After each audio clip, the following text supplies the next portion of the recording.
नमस्कार मित्रांनो, या यूट्यूब चॅनलमध्ये आपलं सगळ्यांचं स्वागत आहे. स्टेनो ही टायपिंग एक्झाम चालू आहे काही जिल्ह्यामध्ये आणि वेगवेगळे मेसेज वेगवेगळ्या ग्रुपवरती फिरतात, ज्यामध्ये काही ठिकाणी बॅकस्पेस अलाउड आहे आणि काही ठिकाणी बॅकस्पेस बंद होतं. तर विद्यार्थ्यांमध्ये परत थोडासा संभ्रम आहे का बॅकस्पेसचं प्रॅक्टिस करायची का विदाऊट बॅकस्पेसचं प्रॅक्टिस करायची. तर खूप साऱ्या विद्यार्थ्यांनी आपल्या कम्प्युटरचं बॅकस्पेस काढून टाकलेलं आहे, कारण वारंवार त्याच्यावरती बोट नको जायला त्यासाठी, किंवा मग बॅकस्पेस दाबलं का दुसरं काहीतरी ओपन होतं. पण जर तुम्हाला बॅकस्पेस बटन न काढता बॅकस्पेस जर बंद करायचं असेल तर आपण सॉफ्टवेअर थ्रू ते बॅकस्पेस बंद करू शकतो. काही विद्यार्थ्यांनी हे माहीत असेल किंवा त्यांनी ही ट्रिक वापरलेली असेल, हे सॉफ्टवेअर वापरलेलं असेल. पण ज्या विद्यार्थ्यांना ही माहित नाहीये का बॅकस्पेस बटन बंद कसं करायचं, तर त्या विद्यार्थ्यांसाठी हा व्हिडिओ आहे. का आपल्या कम्प्युटरवरती आपण बॅकस्पेस बंद कसं करू शकतो. एकदम इझी स्टेप आहे, खूप इझी आहे, कोणीही करू शकेल. याला व्हिडिओ पूर्ण बघा, एकदा दोनदा तीनदा बघा जर होत नसेल तर, त्यानंतर कमेंट करा का सर बॅकस्पेस बंद होत नाही आमच्याकडनं, तर मी तुम्हाला मदत करेन बॅकस्पेस बंद करून देण्यासाठी. त्याच्या ज्या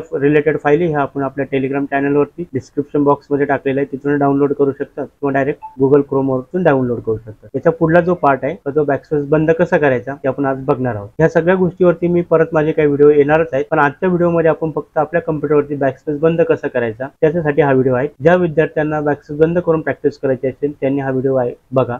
ज्यांना असं वाटतं की नाही मला बॅकस्पेस चालू ठेवूनच प्रॅक्टिस करायची, त्यांनी हा व्हिडिओ बघितला नाही तरी चालू शकेल, काही प्रॉब्लेम नाही. पण बटन न काढताही तुम्ही बॅकस्पेस बंद करू शकता. बटन काढल्याने काय होईल, तुम्ही खूप वेळेस बटन काढाल, परत लावाल, परत काढायला लावाल, त्याने होऊ शकतं तुमचं कीबोर्डचं बटन खराब होईल आणि विनाकारण तुम्हाला कीबोर्डचं भुर्दंड लागेल. जेणेकरून तो लागू नये म्हणून मी तुम्हाला हा ट्रिक सांगतो का बॅकस्पेस बंद कसं करायचं. तुमच्या कम्प्युटरवरती बॅकस्पेस बटन बंद करायचं असेल त्यासाठी पहिल्यांदा गुगल क्रोम चालू करा. त्यामध्ये सर्च करा तुम्ही ऑटो हॉटकी डाउनलोड. त्याच्यामध्ये सगळ्यात पहिली जी लिंक येईल डाउनलोड अँड इन्स्टॉल हॉटकी या ऑप्शन वरती क्लिक करा. लिंक ओपन व्हायला वेळ लागतो. त्याच्यामध्ये जी फाईल्स आहे ती आपण आपल्या टेलिग्राम चॅनलवरती पण टाकलेली आहे. त्यानंतर डिस्क्रिप्शन बॉक्समध्ये पण फाईल टाकलेली आहे. छोटी फाईल्स आहे ती फक्त आपल्याला डाउनलोड करून इन्स्टॉल करायची आहे. ज्यांना टेलिग्राम चॅनल नाहीये कम्प्युटरवरती चालू किंवा डिस्क्रिप्शन बॉक्समध्ये लिंक ओपन करायची नसेल फाईल डाउनलोड करायला, त्यांनी डायरेक्ट गुगल क्रोम वरती ऑटो हॉटकी डाउनलोड ऑप्शन टाकून त्या पहिल्या लिंक वरती क्लिक करावे. त्यानंतर अशा प्रकारचा इंटरफेस येईल आणि इथं आपल्याला डाउनलोड एक्सी या फाईलवरती क्लिक करायचे. जसं डाउनलोड एक्सी वरती क्लिक केलं तर ह्या साईडला कॉर्नरला तुमची फाईल डाउनलोड झालेली तुम्हाला दिसेल. त्या ॲरोवरती क्लिक केलं तर तुम्हाला इथे फाईलचा पाथ दिसेल, ती फाईल कुठे डाउनलोड झाली ती. त्या फोल्डरमध्ये जाऊन फाईल ओपन करा आणि ह्या फाईलला फक्त काय करा, डबल क्लिक करा आणि फक्त रन करा. बस, बाकी काहीच करायचं नाही. ऑल युजर्स आणि इन्स्टॉल बटनावरती क्लिक करा. करंट युजरवरती क्लिक करायची गरज नाही. ऑल युजरला आणि इन्स्टॉल बटनावरती क्लिक करा. बस, व्यतिरिक्त याच्यामध्ये काही सेटिंग नाही आहे आणि हे क्लोज करून टाका. याला पण क्लोज करा. हे गुगल क्रोम पण क्लोज करा. त्यानंतर आपल्याला आपल्या कम्प्युटरवरती नोटपॅड ओपन करायचं आहे. काय करायचं आहे, नोटपॅड ओपन करायचं आहे. सर्च बॉक्समध्ये क्लिक करून नोटपॅड ओपन करा किंवा स्टार्ट बटनमध्ये क्लिक करून नोटपॅड ओपन करा. नोटपॅड ओपन केल्यावरती इथं फक्त एक सिंगल लाईन तुम्हाला प्रोग्राम लिहायचा आहे आणि प्रोग्राम काय लिहायचा आहे, बॅकस्पेस सेमीकॉलन रिटर्न. बस एवढंच वाक्य तुम्हाला लिहायचं आहे फक्त. आणि ह्या फाईलला सेव्ह करताना फाईलमध्ये क्लिक करा, सेव्ह करा.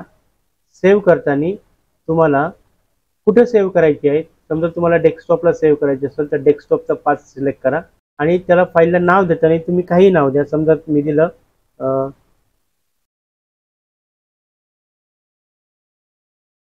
Backspace dot AHK.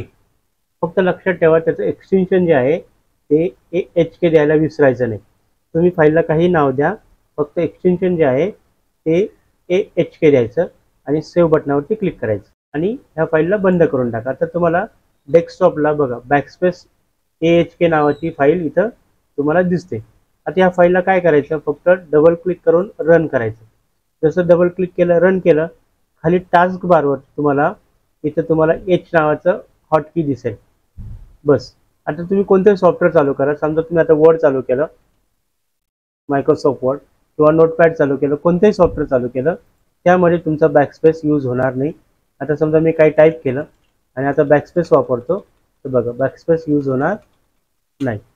म्हणजे एवढी सिंपल गोष्ट आहे. तुम्हाला कीबोर्डचं बॅकस्पेसचं बटन काढायची गरज नाही. फक्त आणि फक्त एवढं तुम्ही रन केलं तर तुमचं बॅकस्पेस बंद होईल. आणि जर तुम्हाला असं वाटलं तर मला बॅकस्पेस परत चालू करायचं आहे, तर इथे ह्या हॉटकीवरती राईट बटन क्लिक करा आणि याला फक्त एक्झिट करा. बस याला एक्झिट केलं तर तुमचं बॅकस्पेस चालू झालं. परत तुम्ही बॅकस्पेस वापरू शकता. मित्रांनो, हे का सांगितलं, कारण कोर्टाच्या आता ज्या स्टेनोच्या एक्झाम झाल्या आहे त्याच्यामध्ये काही ठिकाणी बॅकस्पेस ऑन होतं, काही ठिकाणी बॅकस्पेस बंद होतं.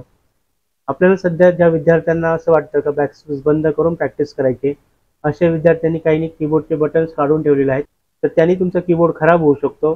त्यापेक्षा तुम्ही हे सॉफ्टवेअर वापरून आपला बॅकस्पेस बंद करा किंवा चालू करा.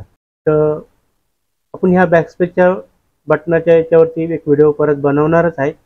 पण आता सगळ्या विद्यार्थ्यांना टेक्निकल बॅकस्पेस बंद कसं करावं यासाठी हा व्हिडिओ तयार केलेला आहे. त्याचा आपण हवं असल्यास उपयोग करा. जर आपल्याला असं वाटतं बॅकस्पेस यूज करूनच मला प्रॅक्टिस करायची, तर तुम्ही याचा यूज केला नाही तरी चालू शकेल. पण ज्या विद्यार्थ्यांना बॅकस्पेस बंद करून प्रॅक्टिस करायची आहे त्या विद्यार्थ्यांनी हा व्हिडिओ बघून बॅकस्पेस बंद करा. बटन काढायची गरज नाही. तर याचा तुम्हाला नक्कीच उपयोग होईल. परत आपण एका नवीन माहितीमध्ये भेटणारच आहोत. तोपर्यंत जय हिंद, वंदे मातरम.